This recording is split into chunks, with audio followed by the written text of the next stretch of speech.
C'è grandissimo rammarico perché chiaramente prendere gol all'ultima palla fa sempre male, non è la prima volta che ci succede quest'anno e quindi qualcosa che ci deve fare riflettere chiaramente, però devo dire che i miei ragazzi hanno fatto una grande partita al cospetto di una squadra forte che ha vinto le 12 partite precedenti non a caso, è venuta qua a Bagheria, ha dimostrato la sua forza. Come dici tu, c'è stata quella palla che poteva portarli in vantaggio. Nel primo tempo, devo dire, abbiamo avuto noi molte più occasioni, quindi là il primo tempo poi poteva finire il vantaggio per noi, ma così non è stato. Quindi alla fine è venuto fuori questo risultato. Diciamo che loro oggi avevano noi chiaramente volevamo vincere per agganciarli, loro avevano il match point su questo campionato perché diciamocelo chiaramente, se avessero vinto probabilmente il campionato finiva qua. In realtà non è andata così, ci prendiamo questo pareggio, il campionato è ancora lungo.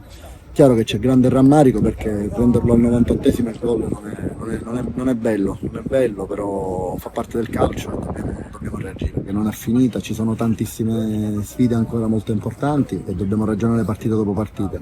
Ripeto, l'obiettivo oggi era quello di agganciarli, purtroppo non ci siamo riusciti in maniera rocambolesca, però dobbiamo continuare a lavorare e a crederci perché le possibilità ancora ci sono tutte per poter vincere questo campionato. Ci siamo noi, c'è ancora il Regina Mundi in corsa, è un campionato molto duro e ripeto, il Montelepre oggi ha fatto vedere perché viene da 12 vittorie consecutive, però noi assolutamente non siamo stati da meno e se c'è una squadra che esce chiaramente con rammarico siamo noi oggi. Aldo, purtroppo tutta la settimana abbiamo provato ad averlo in campo, ho fatto terapia tutta la settimana, però è dovuto uscire subito, praticamente dopo qualche minuto, quindi vedremo nei prossimi giorni un po' la situazione di pericolo.